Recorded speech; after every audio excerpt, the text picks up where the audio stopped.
What?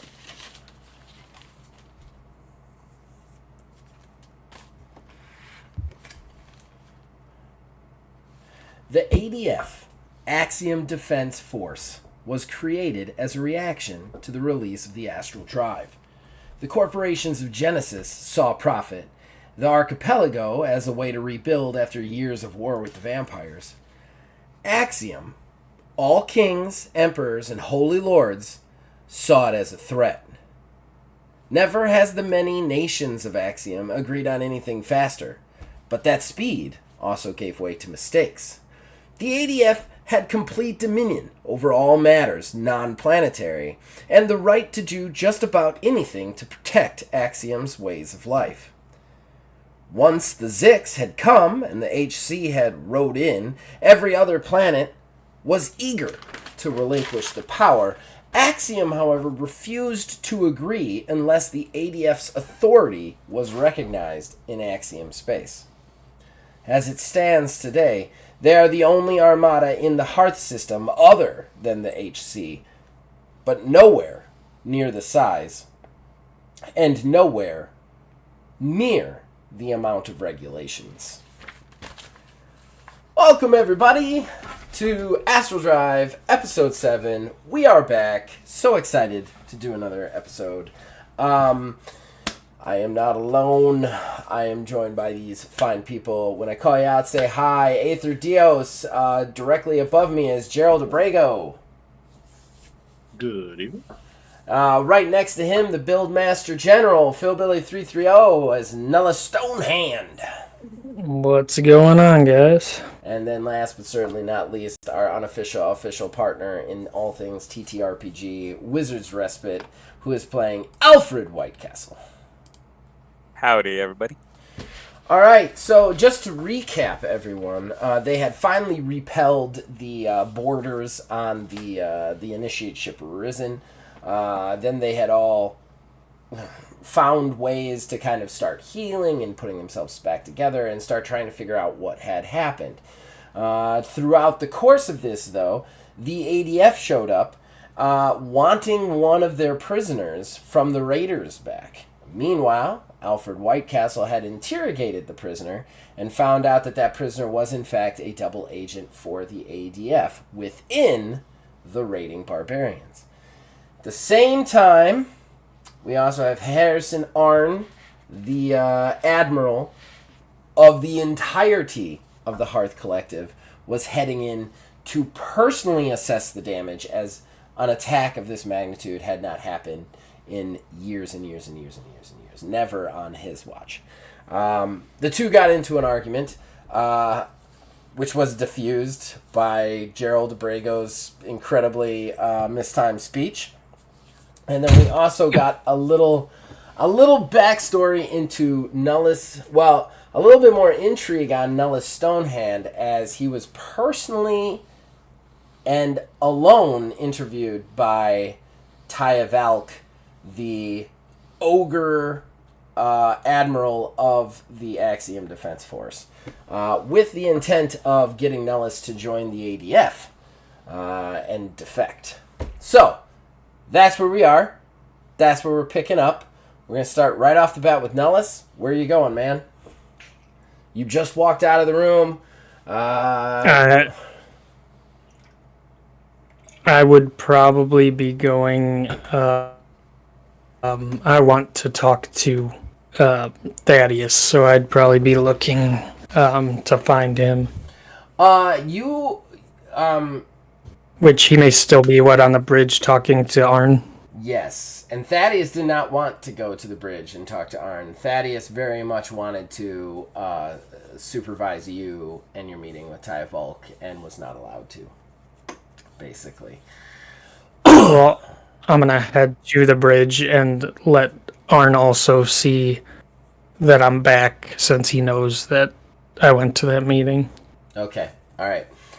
In that small period of time while you're heading up there, Alfred, you're with Arn and Thaddeus, and he asks for a report.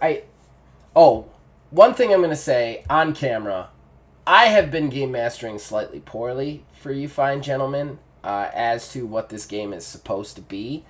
I ask for way too many reactionary rolls to things. That's not what this game is supposed to do. So everybody out there who's watched the last 6 episodes, this is all a playtest, so I'm learning too. So, but I won't be asking you guys for as many rolls. You have to ask for rolls or ask to do actions based on your skills, and then I give you a roll to see if you accomplish it. Because otherwise you never get any momentum. Like, really, the game is meant for you guys to ask for rolls.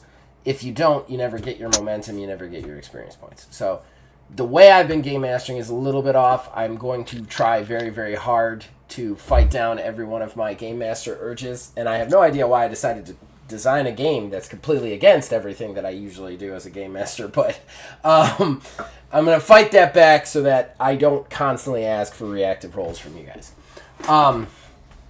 That being said, Thaddeus is just kind of like looking around, very nervous as Harrison Arn kind of asks for a status report.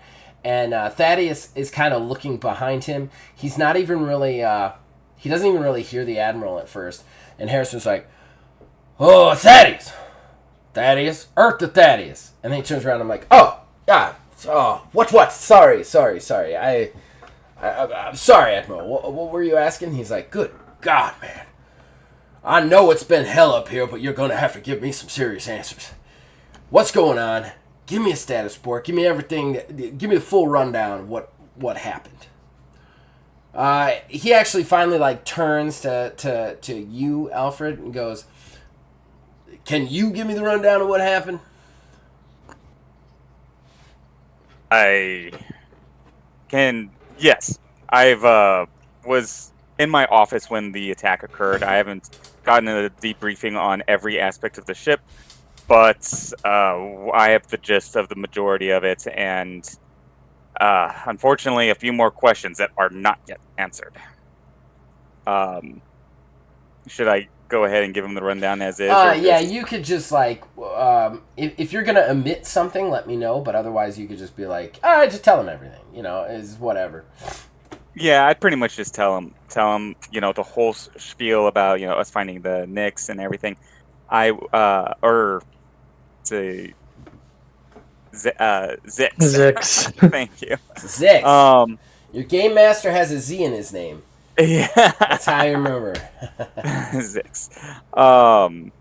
I would put extra emphasis on us not really knowing why they attacked in the first place or why they retreated. It didn't look like we don't know if they came for something and got it. We don't know what their goal was, or if we just pushed them off and that's why they retreated. And that's probably the big questions I'd be throwing at him towards the end of my rundown. Okay. Do you tell him everything that happened with the prisoner? Rex Stonetooth. The stout that you punched in the face. Yeah, no, I know. Yeah, you know what? There's too many liabilities for me to lie about this and get caught later, so I'm just gonna have to cop to it. It'll be worse if I lie, I think. Okay, all right. When you tell him you punched him in the face, he's like, "Oh man, we're gonna leave that out of the report. Nice job." And he just like keeps marching along with his weird penguin body. You guys make it up to the command booth just as you finish your story, and he does his little laugh. He goes in. Hobbs realizes he's there. Hobbs like yells, "Admiral on deck!" Everybody stands at attention, and it's at that point that the lift opens, and out comes Nullus Stonehand and Pickles.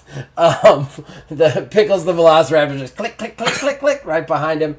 The minute Nullus gets off the thing, Thaddeus just completely walks away from the Admiral and you. Like, you're not even there. Walks directly over to Nullus and goes, Nullus, what is it that she said to you? What went on in that room? Are you okay?" I appreciate your concern, Thaddeus, but yes, I'm fine.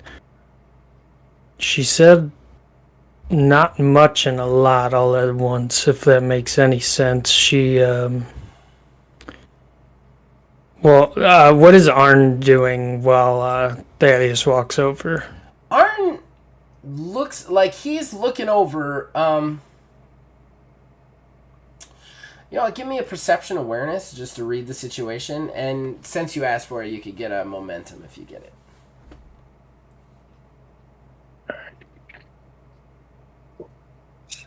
What's the difficulty? Because I didn't roll very high.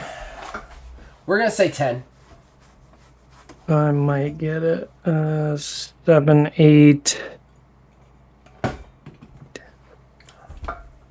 11 exactly. 11. Okay, so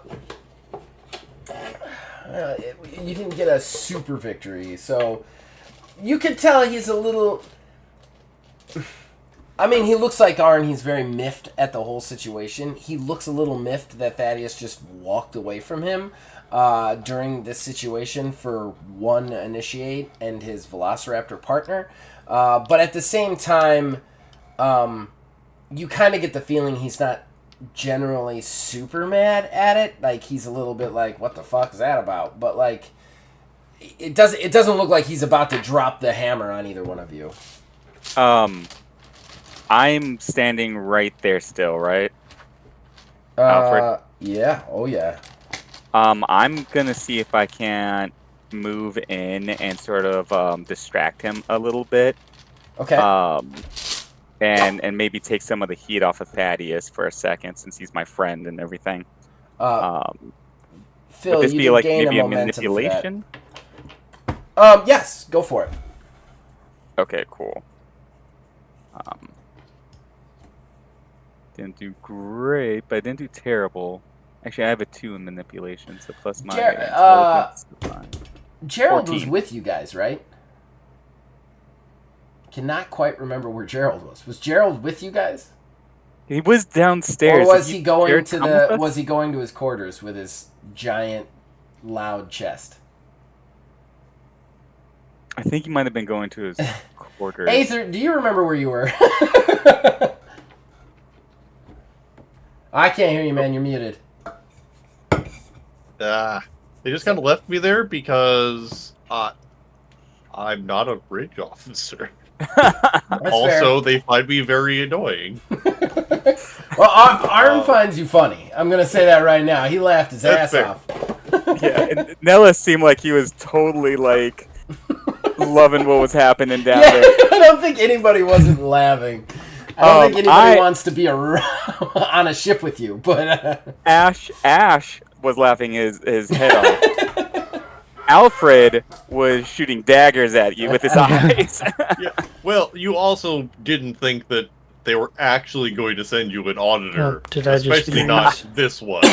No, you didn't freeze. Yeah. You're still good. Oh, okay. But my manipulation roll was 14. Okay. It would have been a 10. He's not super hot. You can collect a momentum for that.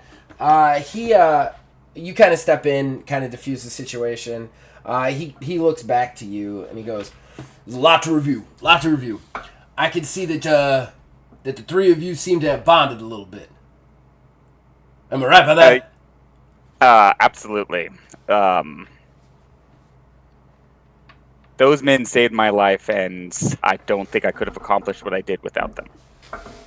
He stops for a second, and since they're over there, he actually motions you to get a little closer to him, which is funny because he still talks the same amount of loud that he talked anyway, which they can't really hear it, but he's still just the same volume as if he was going to whisper to you, and he goes, "I want you to tell me real quick.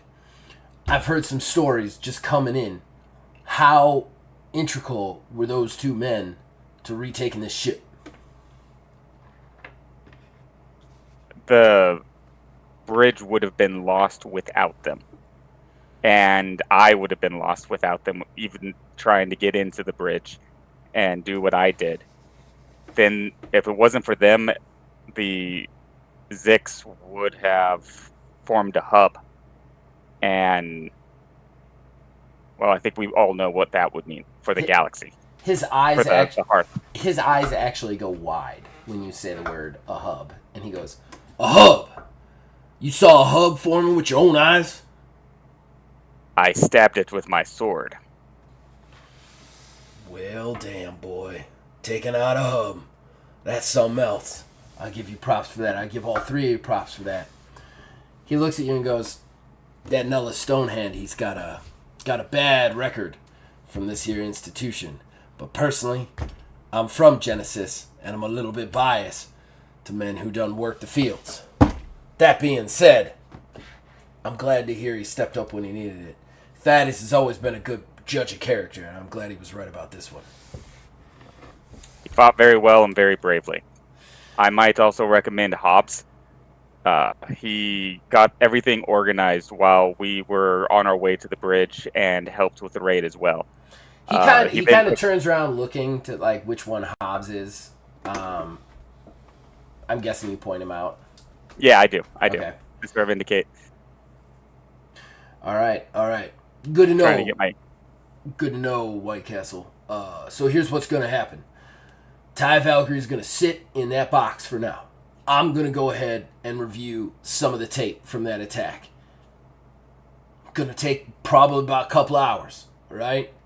The three of you, go do what you're going to do. I'll call you in when I need you. And once I got more information on the subjects. Sir, if I might ask, I was in the process of preparing for our expedition. How will this affect that? Should I return to that my work? I'm gonna ask you for a reaction roll right now, which is we're gonna say actually manipulation, charisma. Okay. Okay, that wasn't too bad. Actually, that was pretty good. Charisma, 21. Wow. Okay. Forgot to give you a difficulty, but definitely take a momentum you passed. You deliver that information, and you can immediately see him getting upset that you're worried about an expedition, given the current situation. But you kind of like dance around it a little bit and just be like, you just want to know where you're going. And you can tell that he's like, no. I understand that was primary function right now, but right now you and the three of you have had the most experience with these raiders. You might be called on to do something else before that. I'm not sure. We've got to assess the situation. There's a lot of moving parts here that I'm not quite up to speed on. As far as your expedition, there is a VIP still on this ship. Am I right about that? Indeed, yes. He was the gentleman with the luggage. Quick question. Did you omit the part where he was being kidnapped, or did you even know about that? I can't remember. I don't think I knew about it. I wasn't there. All right. He's like, all right. He starts chuckling. He's like, oh, it's the big dumbass Arma that just couldn't shut up. Gotcha. All right. As long as he's okay. It's imperative that he's okay, because your ship, we'll talk about it later. Let me go review some tape. Go talk to your men. We'll rendezvous. Get a little R&R, get a little rest, decompress, and then I'll rendezvous when I've got all the information. And then he goes, dismissed. I salute and walk away. Okay, so while that's going on, let's cut over to Nellis and Thaddeus. So yeah, he covers for Thaddeus. Thaddeus just came over. He was like, You do realize you can't trust anything that woman says. She is the head of an organization that is literally made up of liars and cutthroats. For her to be the admiral of the ADF, she has to be not just an adept warrior, but an absolutely grand-scale liar. Well, Thaddeus, that's where I may need your assistance, because you are well aware why I joined the collective in the first place. It was not to be a hero or a good soldier. It was to learn things, as we've talked in the past, right? Yes. Well, that liar that you're speaking of wants me to defect from the collective to join her in the ADF. When you say that, he like looks around to make sure nobody's in earshot of that, and then he goes, "You cannot defect there. That is not the answers you seek, and you can't trust anything that comes from her or her organization." Well, I'm glad to hear you say that, Thaddeus. However, if you feel that strongly about the predicament I'm in, then I may need your help. Let me say, I don't consider myself a selfish individual, but I, as you know, have lived the last 12 years of my life not even knowing what the hell my goddamn name is. And I need some answers. And this liar that you're talking about, her promises, or her pitch to me, would indeed get me either closer to answers or death. And I don't see much difference as far as death goes after dealing with this with the collective. So death is what? No, go ahead. Sorry, I didn't realize you weren't finished. I was like, so death would be possible anywhere we are. Now, the other thing we need to talk about is the fact that I am fond of our new friend, Alfred Whitecastle. However, that man has deep secrets, and I need to know what you know about him. You're from the same planet, I suppose, or system that he is from. That man has more skills than anyone I have ever seen at his supposed age. None of it is adding up. He's also hell-bent on continuing this expedition. And I'm like looking at him to make sure he's still preoccupied talking to Arn. Thaddeus kind of he looks at you, and then he looks at Alfred, and then he looks back at you, and he goes, I mean, he's a Hearth Collective officer. He has heavy training. But I'm more worried about you and this quest to Axiom. Is it truly worth everything you've built on Genesis? I mean, you remember you have a life there, a girl waiting for you. Would you really throw all that away just for these answers that you seek? I mean, you could die and never find it out and lose all of that. Thaddeus, I appreciate your wisdom, but I feel that your words right now are not very well thought out. We just faced an attack on this Hearth Collective training ship from some sort of undead-like horde that easily could have killed any one of us at any time. And I would have died being no closer to any of the answers that I came here to seek. So the way I look at it is my life is in the balance regardless of what direction I choose. I am not standing here telling you I want to work for Taya Volk. Quite the opposite.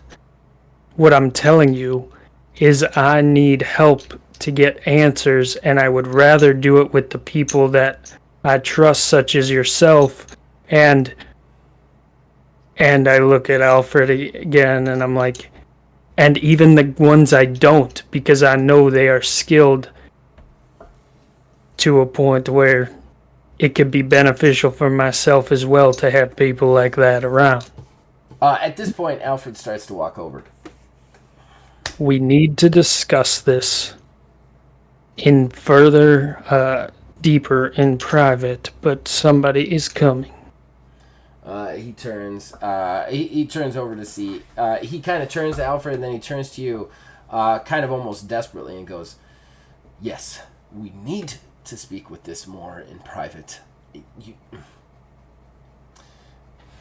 We will talk again."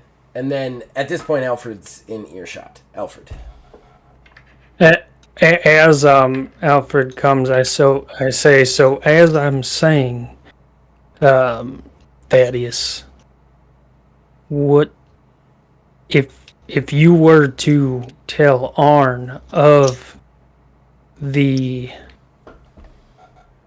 predicament I am in, do you think that he would have some input on getting closer to on using this as a way to get closer to finding out about this Zix infestation? Man,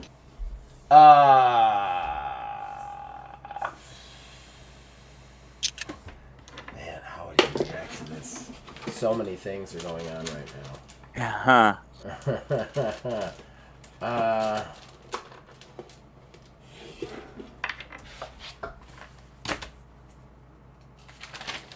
I am gonna need you, reaction-wise, to give me, Phil, a awareness perception roll. Just tell me the number you get.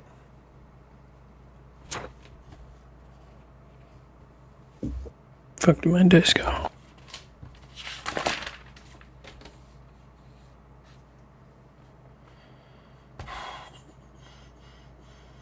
Yeah, total of 18.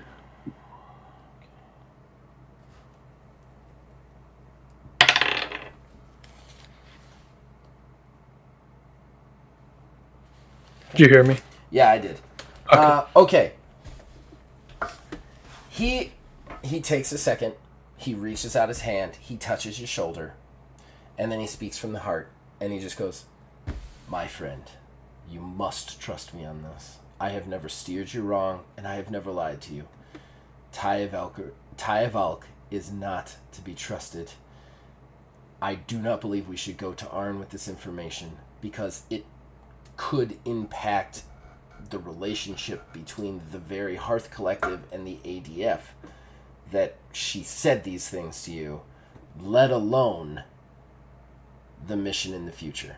We will get you answers, but please have faith in me." And when he says these things to you, you definitely feel comforted. You feel like you can trust what he's saying. Like, you're going to get answers. It doesn't make you any less wanting of the answers. You just feel like, okay, it's been a long day. I've had a giant demon in my head talking. I also want to talk to him about that. Right. Maybe I need to just chill out a little bit and see where this plays out. Did I hear any of that? Yeah, you heard the end of it. I said you walked over. Okay. That's why I wasn't talking about you anymore. I was more... Right. Okay. Gentlemen, what new challenges are you discussing? What do we have to figure out? I hear voices. Oh, you hadn't even said that to Thaddeus. I say it, though. Thaddeus just stares at you.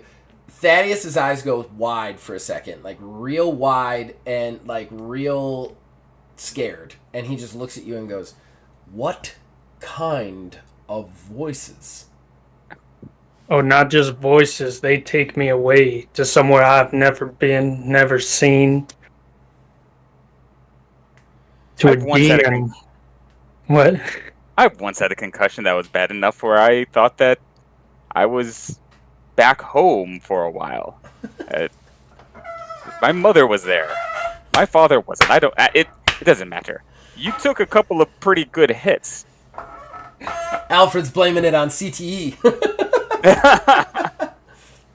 I kind of just like I would.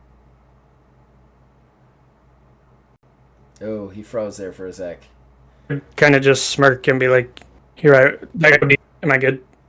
Hold on one sec, because we got the kind of just smirk, and then you just cut out. Now you're back, Okay. Yeah, I kind of just smirk and I'm like, yeah, maybe that's it, White Castle. Um, okay. He smirks. I think that's fair for me to actually go ahead and use a cold read token, which I should have been using last game a lot more, but I kept Ooh, forgetting about okay. them. All right. What's the cold read? I don't have it. I'll look it up Cold here. read token. At the beginning of each game, the player gets 3 cold read tokens. At any point during the game, they may spend one of these tokens after someone else speaks within earshot. And that person must divulge the character, whether or not the character said a lie. Okay. So here's the question then. What are you using that on? I'm trying to, I guess, determine if Because he's. you can only divulge if somebody was lying during a statement. Okay, so Yeah. like you can't. Let me put it in an example. You could say to me, like I could say to you, "Hey, the sky's green," and then you could be like, "I'm gonna cold read. Was that a lie?" Yes, it was. But I can't say to you, "Oh yeah, Okay. the part about the sky, it was green." All you could do is divulge whether I was lying to you or not. Gotcha. Not necessarily Then- the context or anything Yeah. else about it. I will let Alright, you then. take it back if you want, or you can use it on any of the sentences that you just heard. I'll probably take it back. I don't think it's really Okay. effective in that Alright. situation. It's still a cool power to use later. Yeah. All right. So we're gonna switch off then. Yeah, you didn't use that during your interrogation. I can't believe he didn't. He'd rather just punch the shit out of the guy. Apparently, Just punch the crap out. he's like, "Well, I got this thing that can tell if he's lying. Nah, I'm just gonna beat him in the face." I know. I was bad about my perks last game. I'm definitely going to be It's all right. working that better. we're all getting used to it. Okay, so switching over to Aether and Gerald. Gerald, where are you going after the hangar? Gerald's really just gonna. He's going to start heading over to put some of his stuff away, but he still hasn't been assigned quarters yet either. He's just wandering around with this. And he also doesn't know where the quarters are because it was at no point in that part of the ship, or even knows where the ship assignment's supposed to be. This is all fair. This is all fair and true. So what do you do? You know, He's gonna get himself kidnapped again. or He's an easy target. He just sees like a van full of candy, and he's like, eh. oh, absolutely. So, I mean, we don't have a wisdom stat in this game, which is good because it would be very low. Can do great. Can do math in his head. Not so good about following things around though. So yeah, that's there's just gonna be this awkward moment of like everyone sort of splits off and then he just kind of stops and everyone else just kind of keeps going because they have jobs and have been assigned to anything and haven't been killed like everybody else who's on the ship. Right. And so he's just kind of standing there with his luggage in a empty hangar full of dead bodies that no one's cleaned up yet because no one's done that either. Let me ask you this: how long do you stand there with a suitcase looking lost? You know, I think it'd probably be a good minute of the depth of that sinking in, and then. All right, everybody walks off, leaves you alone. Everybody goes off to different rooms. You're just standing there. A janitor comes out, starts like dragging bodies away and tossing them out the airlock. And finally, somebody like one of the janitors like looks at you at one point, and then just like you could tell he doesn't want to deal with this, and then just keeps sweeping up blood. And then he like looks over again, and he sees you just standing there with a suitcase. And then finally, you could see him like take this deep breath, like, and then he turns towards you and goes, "Hey, you all right over there, buddy?" Oh, it's come to my attention that I have not actually been formally added to this ship's roster, so I'm not sure if there's anyone who has enjoyed our great makers already who can help with. All right, hold on a second. He pulls out a communicator, clicks over, and he goes, "Yeah, I got somebody here by the. What was your name?" Gerald Abrego. Gerald Abrego. He's not Hearth Collective. He looks like a tax man with a trunk. Yes, no, that is correct. Yeah, no. Oh, he's a VIP? All right, hold on a sec. There's a guy coming down. He'll help you out in a second. Oh, no, thank you very much. Also, I'm sure this is probably slightly more pleasant than having to clean this. So, best of luck. You stand there for another, 5 to 10 minutes. An exorbitant amount of time just sitting there on your trunk before somebody finally comes over. It's a blonde-haired woman. She's actually looking relatively good considering the attack. She's put on new clothes. Her hair at least looks brushed. She does have a little cut over her right eye, but she's got a patch on it. And she looks relatively well kept. She comes out and she goes, "Hello, Mr. Abrego. My name is Kathy Montel." She extends a hand to you. She doesn't salute, knowing you're a civilian. You can immediately tell that this is a Hearth Collective person that is not a Battlefield Hearth Collective person. This is a Hearth Collective person that is 100% management of people. And with the Hearth Collective, you have to remember that the Hearth Collective is basically the police force, the space police force / space military for the entire system.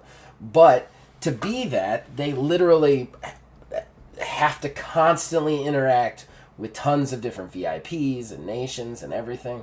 The amount of treaties that would go into such a thing is insane, and that they have to uphold. So there's just tons of people who never see combat. They're just basically like an army of human relations people, just ready at the beck and call to talk to people like you.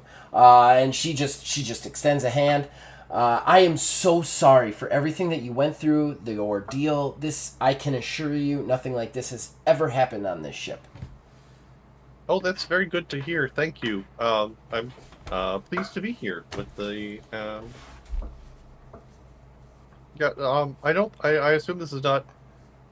This is certainly not standard procedure. So, some understanding for the abnormality of this is good. You could see she's relieved. She was kind of expecting to get to do, which is 60% of her job, which is get yelled at by people who think they're more important than her. That's basically 60% of her job. So she was expecting that, given the insanity that you've just been through. But she's very relieved that you didn't. She's like, "I am so happy that you are so level-headed about all this. We really appreciate you being here, and we really appreciate everything that the is it the Church of Matthias? The Church of Matthias has done for the Hearth Collective, especially when it comes to this expedition. So please, come with me. We have fine accommodations for you. I can show you to them. I'm sorry everything took so long. We just wanted to make sure that all the bodies, that it was cleaned up properly and that it was prepared for you." What's really funny in this is that it's the Hearth Collective, and Right. they're all the military, and as far as Gerald knows, he has not really met. He has met the absolute top brass, but is not aware of this. No. So as far as he knows, he's met a nurse, a mechanic, 2 chefs, And a cowboy orc with a velociraptor. At least one, if not maintenance person, and now an HR person. So as far as he knows, that's really just this is just how the Hearth Collective is to him. Yeah. I mean, really, you wouldn't like the planets themselves operate very independently on world. I mean, they do ask for Hearth Collective support on certain things, but overall, they're not constantly policed by the Hearth Collective on the planet. They're very much a space force. So you really wouldn't have any contact with them until you leave the planet. You'd be very aware of them, but you never really know them if you were planet bound your entire life. It's weirdly set. It's weirdly comforting because it feels a lot like how the church is organized. Yep. So just like it's like space church. It makes sense. Space church. She beckons you to follow, and then she starts to walk you down the halls, and then she just starts to prattle on about things, about the ship, about it. Like, she goes into full tour guide mode. She talks about how many people it can house, and how big it is, and how it never can land on a planet or get too close to a planet because it'll change the gravitational pull. Like, in certain areas, it'll mess with tides, like stuff like that. That's supposed to ooh and ah you, but in your current condition, considering the fact that you've been fighting demons for the last 2 hours, this doesn't have the same effect on you that you probably would have had if you had met her right out of the ship. Like, your first experience was the dude you rode here with getting cut in half by a wayward door. So her telling you that it's got 97 bathrooms doesn't really do it for you. But she takes you down the hallway, gets you to your room, and you have really nice accommodation. Like, you top know what? level. This is extremely comforting. And like she's not noticing it, but he's still doing the like breathing that Kelly taught him earlier. It's like, it's not like when it was like tour guide, and there's like, oh, you know, it's so many metric tons, and yeah, we're in a hallway that's not blown half open by demons and covered in bodies. Like, mundane bureaucray. That's so much better. It's a warm blanket. A warm blanket. Oh, I'm back where I need to be. A warm blanket of nothing speech. And it'll be great. All right, so you head into the bedroom. The whole room is nice. Like, these are obviously rooms that are reserved for when VIPs visit the Risen. They are not anywhere near the training areas. They are near the eating places and the upper end places. And this is like, you've got like 4 rooms. Your quarters has a study. It has a bed big enough for an Arma and specifically made for an Arma. There's like, this is basically a 2-bedroom apartment that she leads you into. That's just nice as hell. It doesn't even look messed with.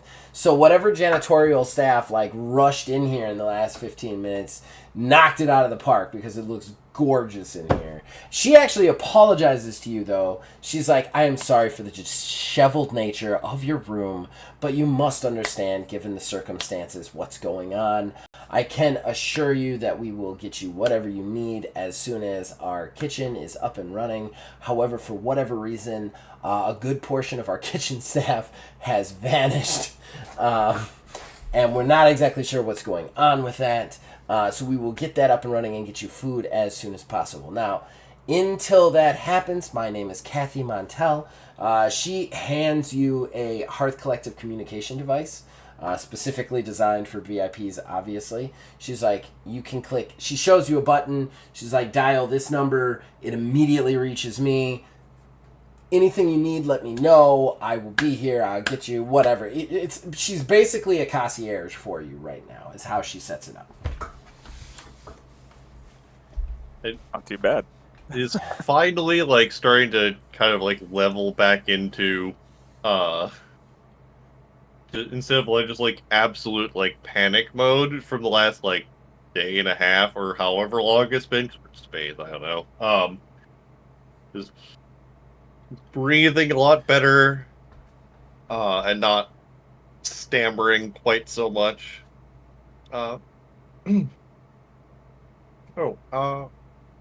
Thank you, Ms. Montel. I greatly appreciate this. I would like to have some time to sort my belongings, and then once any of the staff are ready, I believe I made brief introductions earlier, but I would like to meet uh, the crew for the expedition as early as is available. Although some food would be nice. We will get you food as soon as we can. Again, our kitchen is not operating, but I will call you as soon as it is operating and get an order from you. And if you need anything else until then, let me know, okay? And I will give you some privacy. And then she turns to walk out. The door slides open. As the door slides open, you see Kelly. What's her fucking... Why can't I remember this bitch's last name? Jesus Christ. It's my NPC, and I can never remember her fuck... Kaylin's, yeah. Like, why is she that? She's like, she was speaking of people who were cut in half recently. Yeah, the door slides open, and she's actually standing there. She is... So she's wearing kind of like hospital scrub tops, like a hospital scrub kind of top. It's not normal Hearth Collective stuff. So it's kind of like cut off on the shoulder. And you can tell that it's very baggy because she's bandaged on her torso, like where she got like basically the big hackaroo. And she's kind of standing there about to knock and then doesn't. And then you just see Kathy go, "Oh, good God." And she's like, I'm sorry. I think you're in the wrong place. I think you want the medical facility. And you see Kelly Carnes ignores Montel because you remember her focused nature. She just looks right at it. She goes, "Abrego, good. I found you." Oh, Miss Kelly, I'm so glad you're up. Are you okay to be out already? I saw you earlier. I won't be doing any jogging anytime soon, but I can walk around. I'm all right. And then she very effective staff here. She slowly limps in. Montel looks at her and then looks at you and goes, "I'm sorry, Mr. Abrego. Do you know her? Is this all right, or would you like me to ask her to leave?" He just catches himself for that. No, this is quite all right, Ms. Montel. I have this in hand, and if I need anything, I will ring you. Thank you. She nods to you and goes, "Of course. Thank you very much." And then she walks out. You see, Kelly didn't even hear the weird kind of backhanded insults from Montel. The door shuts and she's just looking right at you. She's like, I'm glad I caught you. I can't stop thinking about those two Neds."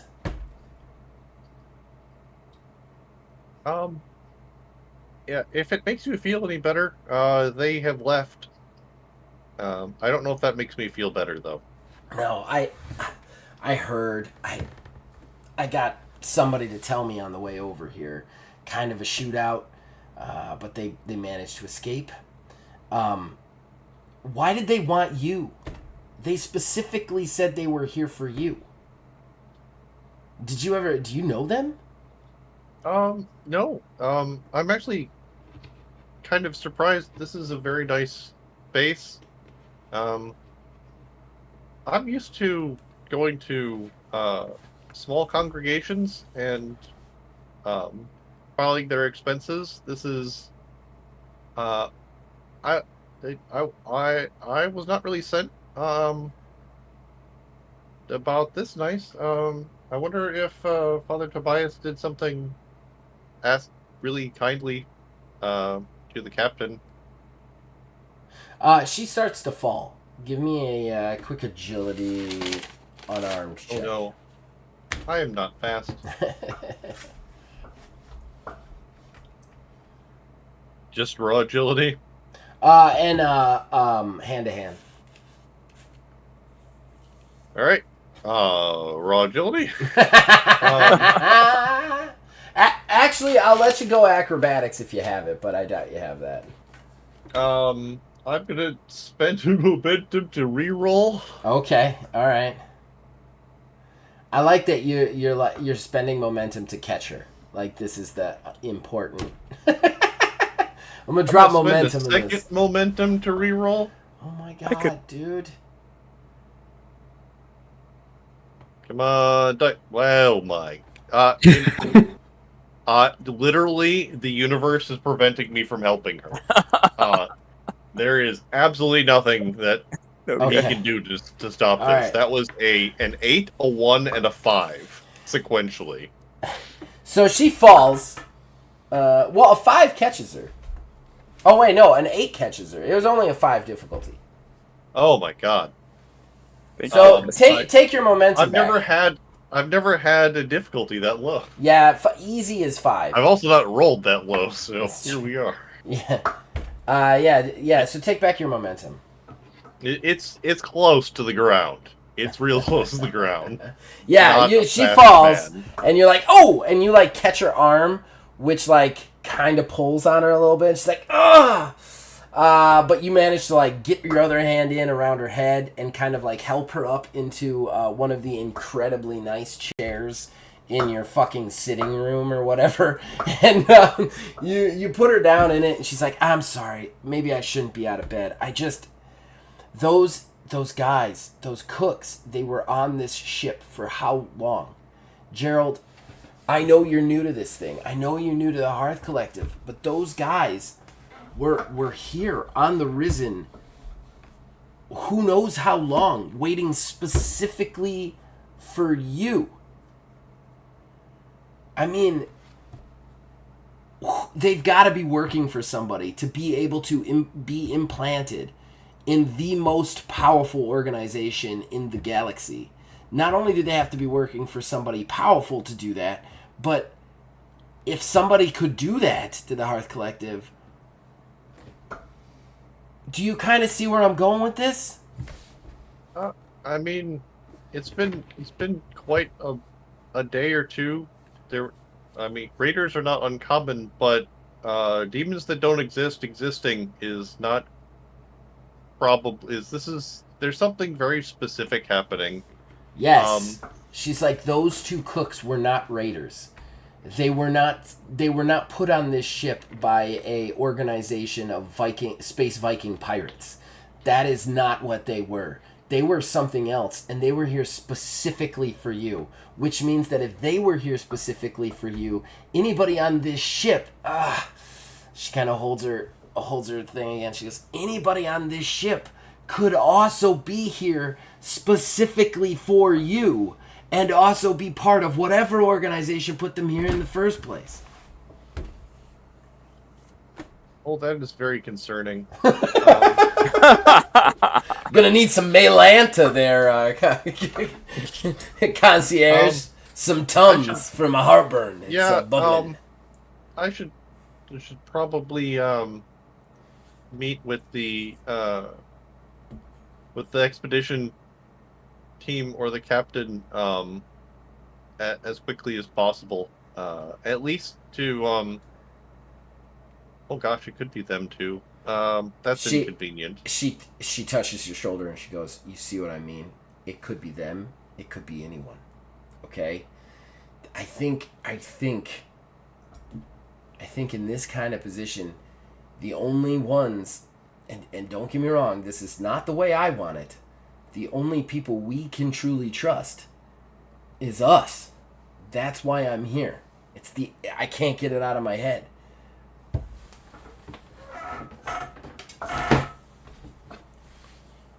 Oh gosh. Yeah, that there was also that whoever it was who the other gentleman with the Hearth Collective who saved me from those guys. I'm pretty sure he's not in on the plot unless it's very complicated. She goes, "Fair enough. We might be able to trust him. But, again, we don't know who he knows, and we don't know who he talks to, and who he trusts, who could be in on it. Listen, Abrego." She forces herself to stand again. She's like, "I'm okay. I'm alright." When you go to help, she goes, "Listen, you need to make sure I get on that ship with you guys. It's the only way you and I can stay together and figure out what this thing is. Oh, I hope the ship is still here and not on fire. That would also not be helpful. You should definitely rest if you're going to come along, because I don't think they have as... I'm not sure if they'll have as good of medical staff there. I hope they do. She's like, well, I'm a fine medical person. I'm sorry, I'm a fine medical personnel, if I might say so myself. But I will return to the medical bay. Just Gerald, I know that we just met, but I feel like we've been through something. I don't think I can trust anybody else on this ship, as weird as this sounds.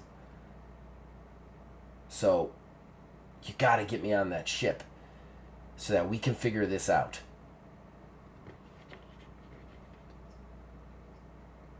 Yeah, I will go. I'm going to speak to the team shortly. So, well, All right. I hope there's still enough of them alive to still do this. That would be also inconvenient. Yeah. I don't see why not. I assumed everyone here was involved in that mission specifically.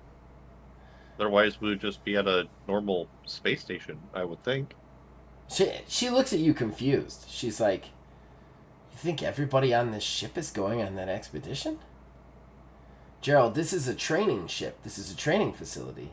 Most of the initiates that join the Hearth Collective get trained here and then get assigned to whatever missions, expeditions, patrols, units that they go on. So the full crew hasn't been decided yet for your ship. This is where it will be decided. I am personally an initiate who just finished her training, and I applied for that position. Oh, that seems very inefficient. I'm going to have to write that down. She looks at you for a long time. Like, there's this audible silence between the two of you after you say that, and then she goes, I can't believe I'm about to say this, but I don't want to go back to the hospital bed, just in case. I'm patched up. I examine my own wounds. Do you have a spare bed here that I could just sleep in for now? I mean, like, Do you get... She's sitting in a A girl arm-sized wants to chair, stay in your and room. she's like 5 foot something. This is, it's got this like almost needs uppies to get into it kind of thing. Like, this is really big chair, a very small injured person. I would like to stay here. God. It's visually very amusing. And also a little heartbreaking. She just goes, please. I don't actually know what's in here. Honestly. You look around. You haven't had a chance to acclimate, but you look around. You do have a spare bedroom that has a normal sized bed on it. Oh, that's bizarrely thoughtful, but Well, helpful. The room itself, you can kind of tell, is not really dressed up for you. Like, it's almost like this room has 2 bedrooms. They switched the bed for you. But, like, this is a spare bedroom that's just attached to this for other people who bring families. You know what I mean? So, like... Oh, it, yeah. No, it's I'm there. just being very silly about this. But Oh, this is okay. also, Gotcha, like, gotcha. Sorry. This is all, like, a completely, like, alien Yeah. concept. Like, You're totally fine. I didn't... like, oh, wow. I mean, there's like 8 of my family lives in like a couple of rooms. This is very fancy. There's a whole separate room for one person. Wow. When you say that, she just goes, I'm going to take that as a yes. And then she stumbles into the spare bedroom and passes out on your spare bed. Okay.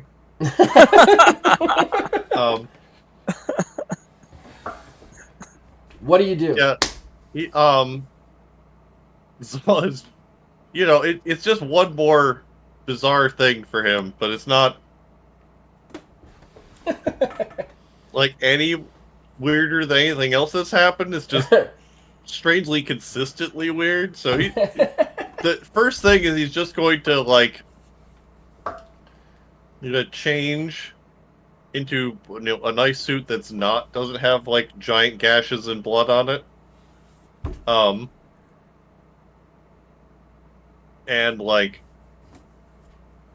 put like very specifically ordered little knickknacks that sit down like the trunk of like supplies and things. Like put some pamphlets in his pocket. You are feeling pretty tired, in all fairness. Yeah, it's And they know where to find you now.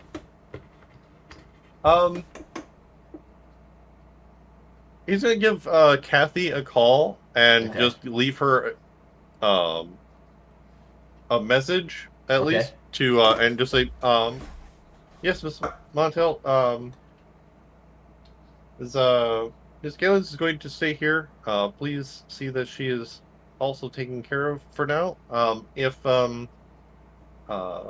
When I can speak with the expedition team, please bring me, and as early as possible would be great. Of course. I'll get a hold of you as soon as they let me know. Great, thank you. And then that's enough, and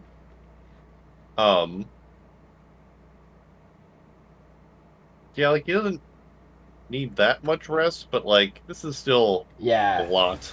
Yeah, you're pretty tired, all things considered.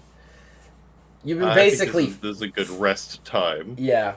Okay, so we're going to switch back over to Nullis and Alfred, but do you guys do anything after that meeting? Because you got about an hour to kill before Harrison and Arn... before Harrison Arn comes back to you guys. I think I know what Nullis wants to do, but... I'd probably go actually find Gerald Braco. Okay. All right. I mean, like... All right, that's fair. All right, we're going to go to Nullis then first. Nullis, I'm assuming you want a private conversation with Thaddeus. Yeah. Okay. All right, well, you guys break up for a while. Alfred, you head off to find a Brago. Nullis, you and Thaddeus just basically go down to a cafeteria. They're not running yet, but Thaddeus is well known for his coffee, so he makes some coffee for the two of you. And there's no one in this, like nobody's in this. There's like a couple of people off on one table. One dude's like asleep on a table from exhaustion. Like it's pretty desolate in here. And he sits down, hands you a cup of coffee. Tell me about the voices. Oh, you want to hear the voices first? I think it's imperative, because I would have to assume that you feel that is connected somehow with your magical abilities. Oh, at this point, I am pretty at 100% on that. And it's not voices, it's just one. And it's a full orc demon, if I had to take a guess at something I've never seen. In the stories that you hear and the superstitions about the demons that wander the astral planes, as the folklore says, this is it. The Zix are quite literally living proof of the presence of demons, but I know you haven't been to Axiom. I have not been to Axiom in some years, but they have had problems with demon possession and whatnot because of the way they use their magics. Now you, my good boy, there is something else about Axiom and the demons. You see, we've talked about your spell casting. You use the ability to hurt yourself to cast your magic. It's your way of reaching into the other side and pulling the energy. You are gifted because, as we've spoken about, Axiom, the spellcasters from Axiom usually have to actually hurt themselves, whereas you just seem to be able to cause yourself damage at will to cast this magic. That being said, there is something else, another affliction that is very rare, but it is called being demon-touched. What it is, and this is myth, pure speculation on many spellcasters' parts, but when we die, our spirits, they kind of go into, let's say, an energy pool. This is the prevailing theory, right? It gets all put together, almost like a giant river. Think of it that way. And then when a new life is formed, almost like a ladle dips in the energy that is needed to create that life. Following me so far, conceptually? The thought process on this is that certain beings, demons, when they do manage to possess the people here from overuse, overreach into the astral plane, that when the spirit dies, instead of them returning to the astral plane, sometimes they are able to attach themselves to that life energy, returning themselves to that conceptual river, and then when it gets ladled out and put into another person, the demon goes with it. Okay. This is very rare. And many people on Axiom, many scholars don't even think that this is possible. But what you're talking about, well, it seems to kind of sound like that. Does this voice, this orc, does he appear more the more magic you use? You know, I had never put two and two together, but it would make sense that, as you know, during our skirmish with the Zix that invaded, I definitely have used more of the abilities that you've helped me learn about than ever before in my life, and for the first time I used those at will, and this monster, demon, call it what you will, claims that in our talk, he claims that each time I have done so, I call upon him. And I don't quite understand it, but every time I see him, it's like I am in a scene in my mind where I'm sitting with him at a table in a tavern, I assume, in what I can only guess is Axiom. It looks like a, Viking style establishment, but it's just the two of us, and at least that's all I can see. And he definitely appears otherworldly, fiery features, and this is extreme. I'll be honest with you, Ketch. It's quite frightening. Unfortunate that's your word, huh? Look, this isn't something I was expecting. I definitely had suspicions about your magical abilities when you told me that anytime it had happened, you had the damage just done to you. And from my research into spellcasting, obviously I am not a spellcaster directly, but I do research it, and from my knowledge into it, this was not something you could do. You had to cut yourself or hurt yourself in some manner to evade that spell casting. That being said, I think you need to really think about your quest to go to Axiom now. Because if this demon is attached to Axiom, and I have to assume it is, given the form and the location of your waking nightmares, it may only become stronger once you're on that planet. And this thing is only going to become stronger and have more hold over you the more you use your magic. You must be incredibly careful and incredibly wary of the possible dangers. I have considered that myself, and when I did use it, I felt it was very necessary given the circumstances we were in, Thaddeus.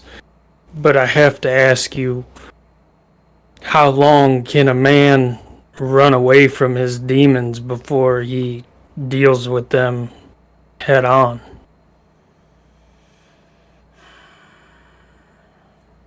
I can only answer with another question, and that is, what if the demon is too much for the man? Suppose that's always a possibility, and as far as what old man Job, I'm assuming I've told him about, the man who brought me in, through our talks that I called Dad, basically. Oh, he knows about Job, definitely, yeah. Okay, I'm like, as much as he raised me, he always taught me, to do what I think is necessary and be strong and, fight for what I think I need. But aside from all me wanting to learn about the past, although I feel that is necessary for me to move forward in my life, you also have to think about the fact that if these Zix are out here, what about the people that we love on the planets that we all reside from? They could, in fact, all be from danger, and don't we have some obligation to learn more about this rather than running off on some expedition to lands unknown? So what, we go on this expedition and we find these uncharted territories to come back and bring news to people who have all been slaughtered and taken over by these demons known as the Zix? That doesn't seem right either. He nods, and then he can tell you're getting a little distressed about it, and he goes, I didn't say that. We're going to handle the Zix. We're the Hearth Collective, and we're not going to let this stand. The Dead Sea Clan and the Zix, we will handle it. But the Hearth Collective is huge. It's an armada. We can handle it. There are hundreds of thousands of us. It doesn't mean you have to go there. It doesn't mean you have to do it. And look, Nellis, I can tell that you're getting upset by this, and I don't want you to think in any way, shape, or form that I'm trying to turn you around. I'm just very concerned for my friend and what could potentially happen to him. I understand, Thaddeus, and I believe you when you say that I'll get my answers. I'm just voicing to you my concerns, which brings me to our friend that we briefly began to speak about. I know you say he has a lot of training. That man claims to be 35 years old. How many skilled pilots have you met that are also entirely charismatic and can beat the best warriors in hand-to-hand combat? Come on, think about this, Thaddeus. You can't be good at everything at such a young age and so proficient. And I talked to him. I tried to get a little bit out of him. He's a good person, but he's hiding something. He spoke about the reason he's doing all this is for his father, and when pressured, he became uncomfortable and began to do anything possible to get out of the conversation. I ain't a smart man, but I can be perceptive, and I know when I'm being snowed. He respects me, and I respect him, but that, I'm telling you, he's hiding something, and he is adamant about going on this expedition to a point that makes no sense. It's not just a job to him. There's something behind. Alfred, I know we all have our secrets, but this could be... something bad could happen. All right, Nellis, you've been through a lot. You have demons talking in your head. I'll check this boy. Listen, I'm not paranoid. I promise you, Thaddeus. Look, you listed 3 things he's incredibly good at. I also don't know anyone who can shoot as well as you, who has a pet dinosaur, and can also do magic. You're both incredible people, and we wouldn't have survived it without either one of you. That being said... Correct, but I also can't walk down a hallway without getting my ass turned around. Like, some skills make sense. I'm just telling you. Maybe he's incredibly bad at cooking. I will look into him. I promise you. There's something, if you feel there's something off, I will look into him. But do you think he's a danger? I feel if he was going to do something to us, he had ample time to stop us. No, I do not think he's a danger to us directly. I think that whatever his motives are could possibly put us in danger if we don't know. I just want to know this. If I'm going to follow somebody, I just want some honesty. That's why I came to you. I've grown to trust you. And I would hope that you wouldn't lie to me as I won't lie to you. And I hope that you understand that this is the first... I know I sound like a crazy person, and I know a lot has happened, but I'm telling you, Thaddeus, as unintelligent book-wise as I may be, I'm not crazy. Okay. And I just need you to believe me on that one. Do me a favor and give me another perception awareness roll. And just tell me what you get. This is not for momentum. This is reactive. Oof. 11 plus 3, 14. Okay. So he kind of takes a second. He looks at you and he goes, I don't think you're being paranoid. Your gut has been right more times than I can say. That being said, Nellis, we all have secrets. I will look into this man. I will try and find out why he's so obsessed with this expedition, and I will get back to you. And I will do it with all my heart. Believe me on that. But if I don't find anything, he might just have a secret that he doesn't want people to know, and I don't know that that's fair that we dig that up. But I will look into him. I promise. Deal? And the way he speaks... You definitely feel like he's going to look into him, he's going to figure this out, and that he definitely believes you. He's not, like, giving you the runaround or anything. And in turn, I promise you that I will not rush headfirst into Volk's proposal. Thank you. Okay. All right. So, Alfred, you go to see Abrego, right? I do. All right. Abrego, busy guy. in his nice ass fucking place. All right, you get to his room. I'll knock on the door. All right. Oh boy, this is gonna be funny later. How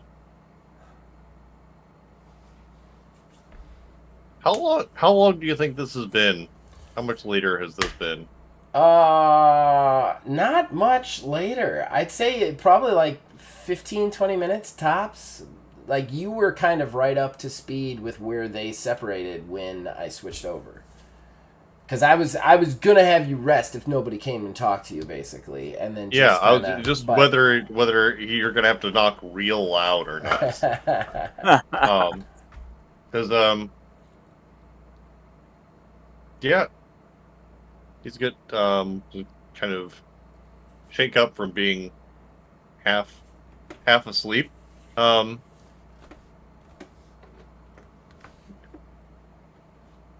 And answered, and he's actually going to stop before answering the door and remembering what Kelly warned him before, and open the door calmly. Hello, can I help you? You guys haven't actually met in any way, shape, No. or form. I mean, we were near each other, but we haven't actually met. No, yeah, you haven't actually met. You were near each other in the hangar, but you have not said hello or anything. Nope. And Alfred was your contact who was supposed to meet you at the hangar. He did not. People got cut in half and stuff went down from there. Yeah. I only probably kind of vaguely know what he looks like, but Yeah. that's about it.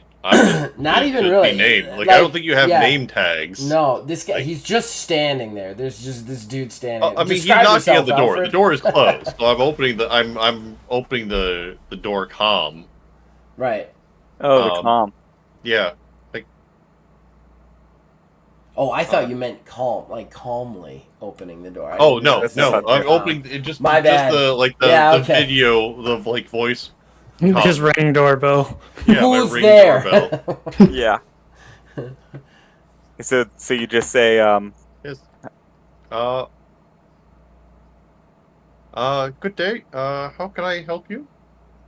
hello. This is Alfred Whitecastle, Captain. I'm here to visit the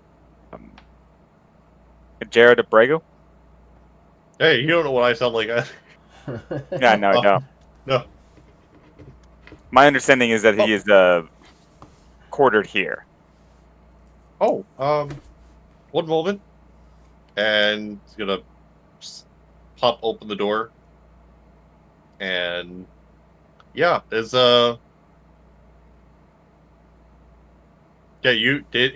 100. You know what he looks like. He's like, and he's out. Mr. Whitecastle. I'm pleased to finally meet you properly. Your officer, Ms. Montel, said she was going to let me know when you were available. I just finished with a meeting, and I thought I'd swing by to check in on you. I'm sorry we missed each other before the chaos ensued. How are you holding up? I'm doing quite well now, thank you. This is your staff made an excellent job repelling that. I just wanted to meet with the expedition staff and make sure everything was in order. I was in the process of finishing that when the attack happened, making my final selections on who would be coming with us. But may I come in for a moment? I wanted to discuss, actually, the expedition with you.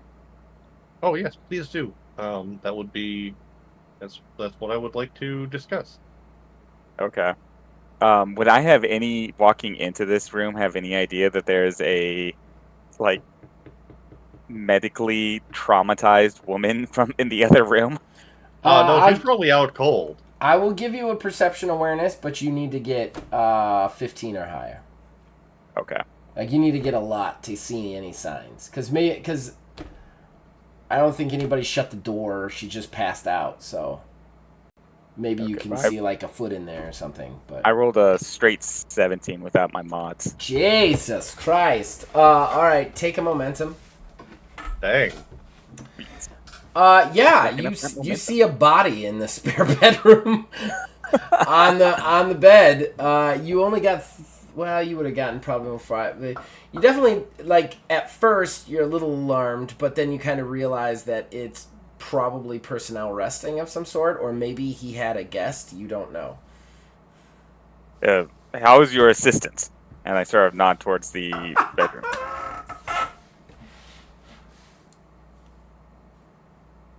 Oh, please do not disturb. If we can usually calmly, like, close the door. Oh, we should not disturb them. They've had a very rough day. Oh, of course. I wouldn't think of it. I think everybody's had a rough day, and I'll not stay long. I just wanted to discuss briefly the arrangement with our expedition. And to see if you are still, and your group is still motivated to continue on with that expedition. Oh yes. We, as representative of the Church of Matthias, are very excited for the expedition and to get underway as quickly as possible. I do have, as you saw earlier, a variety of materials for the expedition. I'll have to discuss that probably later is fine. Although I was under the impression that the expedition that the staff was already in progress. Not that I think there are some there may be some efficiencies we can add going forward. I'm sure there's going to need to be adjustments. But I must say, and I put a hand on your shoulder, I'm greatly happy, reassured to hear that you are still motivated to move forward. There's been so much chaos going on here. I was worried that people would be hesitant to continue on with our plans. If I may, the Admiralty is on board right now trying to sort out this mess.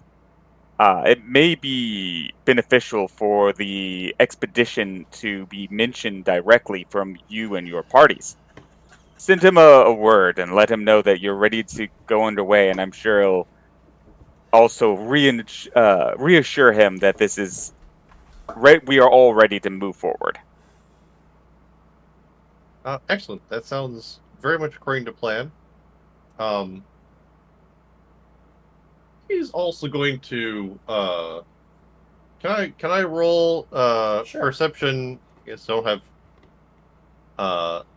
Perception. empathy unless you're absolutely trying to I mean, what are you... Ask me what you're trying to do. shit out of me. Yeah, what are you trying to do?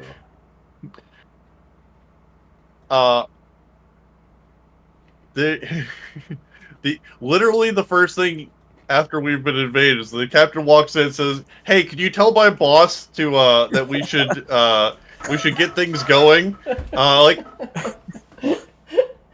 Okay, so what are you trying to discern from your roll? I'm trying to discern, like, how do I phrase this? I'm trying to discern, like, I'll say personal motive. What would be the word for this? Are you trying to disturb if he's like, suspicious? Yeah, or just like specific, like, so yeah, it's like specifically misdirecting. Okay, like well in that case, do perception awareness. Okay. Empathy is more like if you're trying to sense, like, if somebody's upset or angry. Whereas awareness is more like is that fucker lying to me? Or is that, Yeah, that or kind sure of to thing? be, or if it's or if it would be like Deceptive. a manipulation. Manipulation is to control someone. Okay, so I'll take that'll be 16. Okay. All right. Well, this is contested. Oh, then So sorry, wizard, 14. you 14 would actually be doing contested. you would actually be doing charisma and manipulation. Okay. Yep. I'll roll. He is legitimately trying to Oh, yeah. get him to, he is motivated for this, so I don't Yes. know. Okay. He's not trying to lie here or This something. is true. This is true. Okay. Well, in that case, Jared, take a momentum. Yeah, because I would have gotten an 8 anyways. You know what? Still, Alfred, give me a manipulation charisma roll. Okay. Let's see how I do Tell me with what you that. get against it. Charisma. Because I don't. It's not necessarily that he's trying to detect that you're lying so much as motivationally. Okay. Yeah. Like, is 13. this weird? Is basically what he's trying Oh, to yeah. look for. I mean, so. it's yeah. 13 total. 13 total. Okay, so Gerald, you already took the momentum. Yeah, it's a little fucking weird that the base just got attacked and Captain shows up at your door. I'm like, hey, you ready to go? Like it's a little weird. He definitely seems very motivated to get on this. However, he's not lying to you or deceiving you in any way, shape, or form. He like especially with your suspicions with the whole organization potentially that's trying to kidnap you or whatever, it doesn't seem like that. It seems like he is overtly excited to fly away from this system, and that's weird to you. But again, strange world. So you are a little bit suspicious, but you don't feel like he's trying to like kidnap you or anything like that. No. But this is definitely the fourth weirdest person who's come to speak to me in the last day or so. So Yeah. okay, so I'm still at the base level. Like Yeah. this is not like not like a high trust, but like Yeah. okay, we're gonna categorize this in Right. the plausibly suspicious. We'll see later. Okay. Yeah, I wouldn't say he trusts him, but you definitely don't think he's lying to you or trying to get you.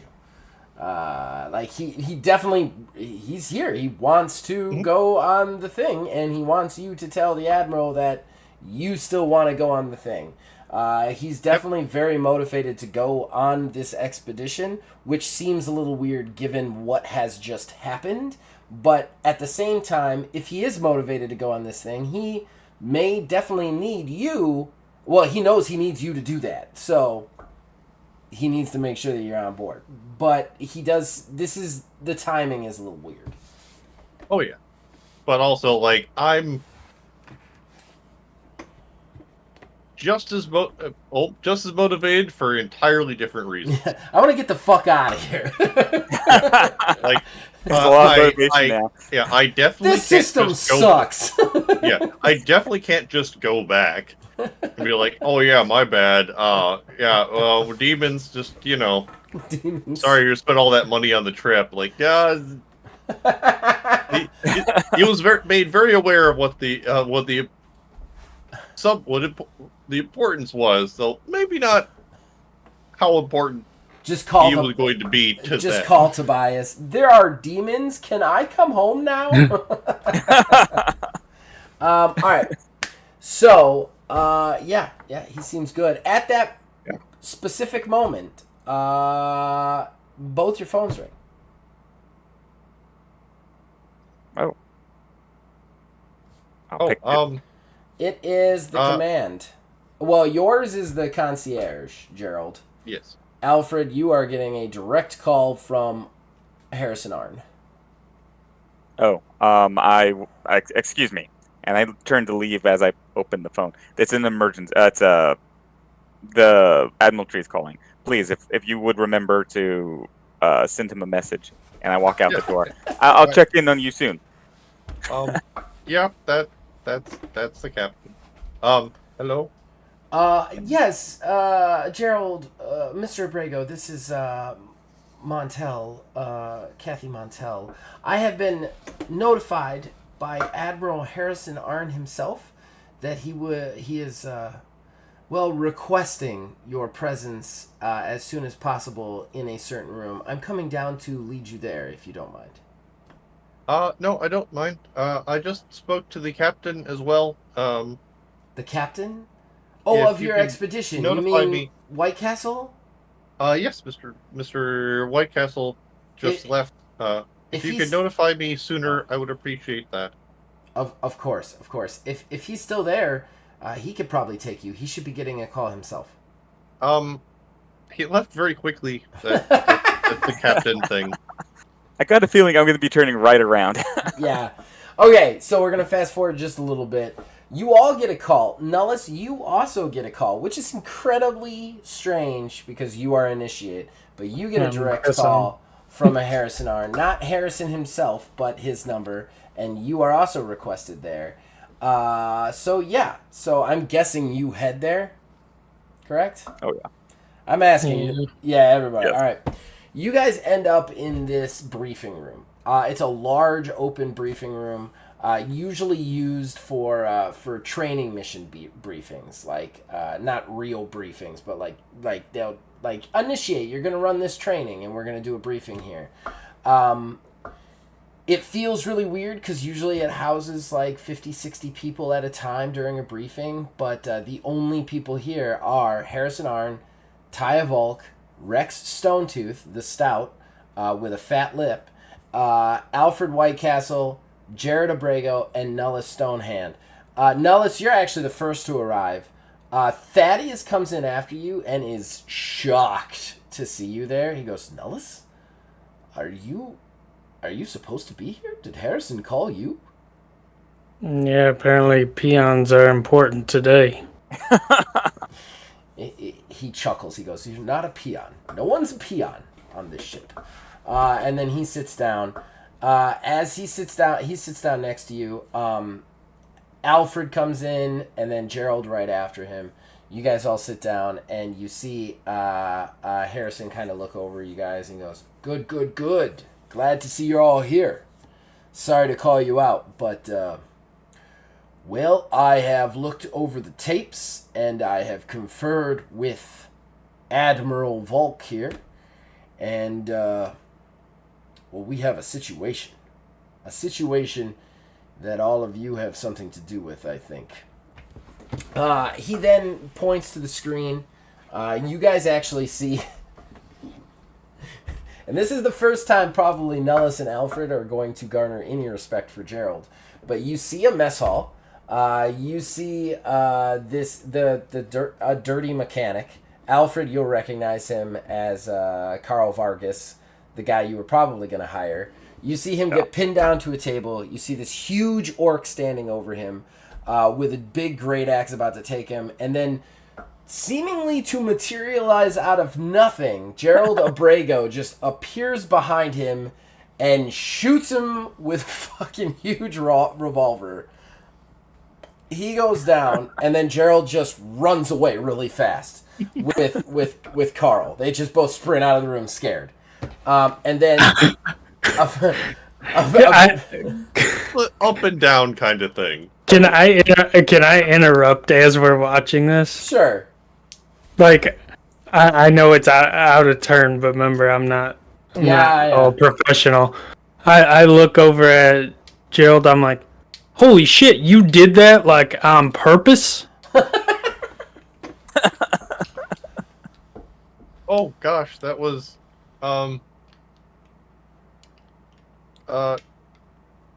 very concerning.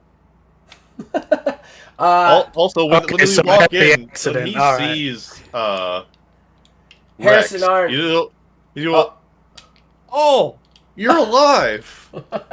Harrison Arn chuckles, and no, Vargas is dead. Wait, what did you say? No, he's pointing to when he walks in. The door. The scout who you said was Oh, the stout. Yeah. Oh, I forgot you guys know each other. I thought he would die. He actually, yeah, when you say that, he's like, oh, this guy. Like, and he rolls his eyes. He's like, yeah, I am alive. No thanks to you. What happened to the truce?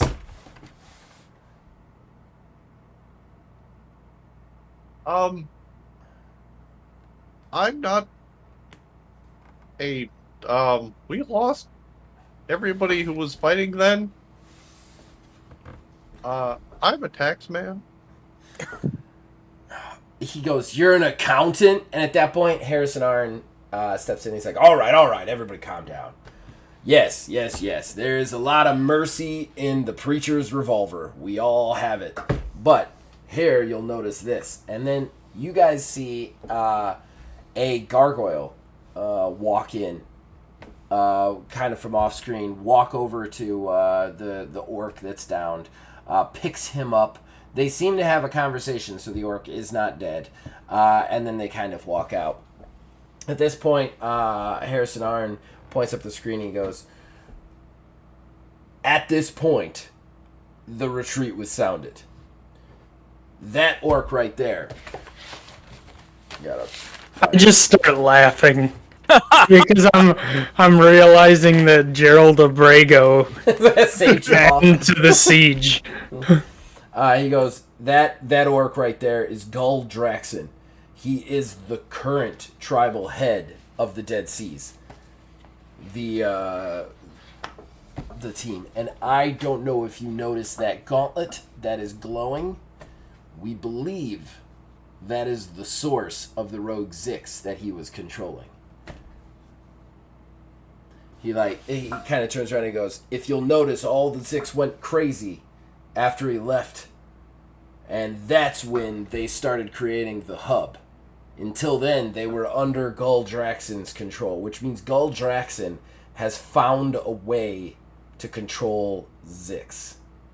And at that point, we're going to be continued this because we are at 11:30. So we will see where this goes from here on out. A lot of great role playing again, guys. That answers the question: is it better to be lucky or good?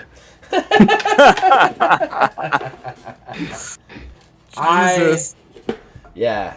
So we get to get into it next time because some things are gonna already gone awry. Honestly, we got killed by the bell there. Otherwise, I would have continued. But yeah. So I hope you guys have fun. This was a lot of fun for me. I'm loving doing this game. Yeah, that was fun. This game is so great. There's so much good role playing going on here. I love that we've had 2 straight sessions now without a shot fired, and I've had just as much fun as when everybody's shooting each other. Straight up, the tension, man. The tension is insane. Tension. This is the most tense group of players I've ever played with. Like you guys are all having fun, but at the same time, your characters are all like, "I don't trust him. I don't trust him. I don't trust him. I don't trust him." I'm like, I can't wait to see you guys go on a mission together. Like it's gonna be just like nobody's gonna trust anybody. Even the NPCs don't trust anybody now. Like it's hysterical. It's just bleeding into the NPCs. All right, so we're gonna wrap this sucker up. Get some sleep. First and foremost, we're gonna go from the top over. Aether, anything special you want to plug, sir? I know you usually don't have anything, but I gotta give you the opportunity. No, that's fair. I feel like I'm also contractually obligated to plug the hey, Star Citizen is free for the next week. You can use my code on my Twitter, and if you need any help, let me know. I'm too into Dave the Diver right now, man. Sorry. Dave the Diver is really good. It's really good. It should not be that good, right? It's just ridiculous. No. It's ridiculous. I thought I was throwing $17 away when I bought it. I can't stop playing the damn thing. This was the stupid diver game for this much money. It's like, what? Then it becomes a farming simulator. Then it becomes Monster Hunter. Then it's ridiculous. All right.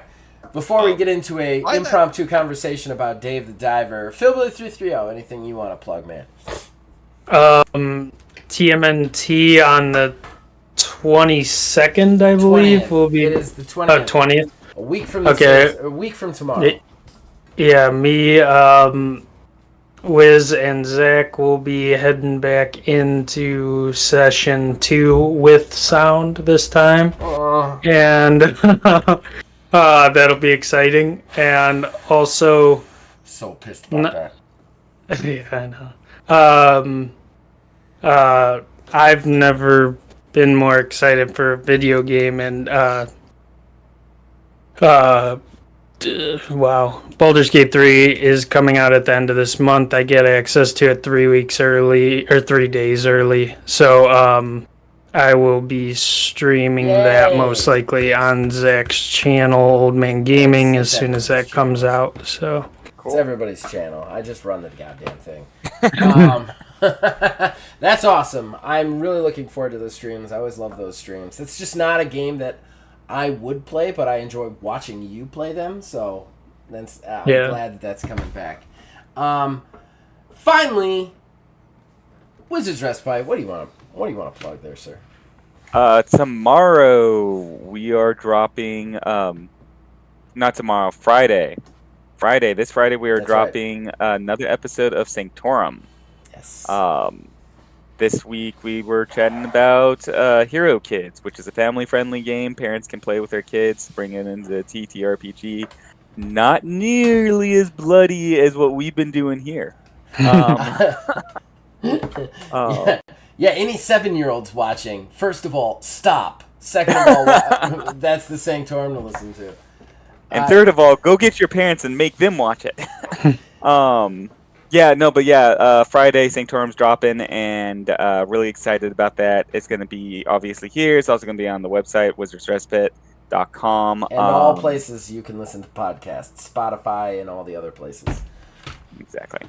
And I do want to say about that was one of the weirdest podcasts that I ever had to do on the back end because we swear a bunch, I swear a bunch all the time, but I swear a bunch, and so I have to market explicit content while also tagging it family game. This is a very strange juxtaposition right there. It's a very strange juxtaposition. That is one of my favorite episodes, though, so far. I urge everybody to listen to it because it's a really interesting conversation about the kids and games and how to get kids to play games and stuff. It was very interesting. I liked it. And that is dropping Friday on all the platforms. As far as me, we will be back with episode 8 of Astral Drive in 2 weeks. I am really enjoying doing this. I feel like the system's finally in a place where it's perfect. The system is coming out. We're probably looking at August right now. And very excited about that. Other than that, for TTRPG stuff, please, Mondays, 1 to 3. Or watch it on the back end because that is a weird time. I do Getting Over, basically a live demo of it. I am where it is a solo wrestling simulation journaling game that I created from my company. It is only $4 if any of that sounds interesting to you. If it doesn't sound interesting, please check me out playing it and then see if you're interested. It's a lot of fun. It's basically me just telling you the story of a wrestling show, which is a lot of fun. And we just got a new free agent, and I asked him if it was okay for his likeness, but Philbilly330's long-running wrestling character, I have created Doc Holliday in my league. He has entered my league, so it's a lot of fun as well. So please check that out. That's every week on Monday, 1 to 3. Please feel free to watch that in the back end. I don't mind. It's a weird time. It's just that's the time I have. And then, yes, next Thursday, TMNT will be back. We will have fucking sound. I'm so mad that we actually got 27 views on that. I can't believe that those people and we're like, and now they think that's what this is. Oh god! And it was just the best. It was one of the best games I've ever played in my entire life. Yeah, it was good. It was so good, and that was a lot of fun. I keep thinking about like how to fix it, and there's no way to fix it. But we start a very heavily modified Truck and Turtles supplement. I'm really excited about it. Did some homebrews for that game. Both Phil, Billy, and Wizard really love playing with them, and they like playing the game, and I love playing that game. I can't get that game out of my head, so I'm really excited for that. We're going to wrap this thing up. everybody out there, you can also reach us on Facebook at OldManGamingDH. You can contact us on Twitter at OldManGaming9 or at Wizards Respite. You can also contact. You can also join our Discord. That link is in the description below. You can influence us in all of our shows from there.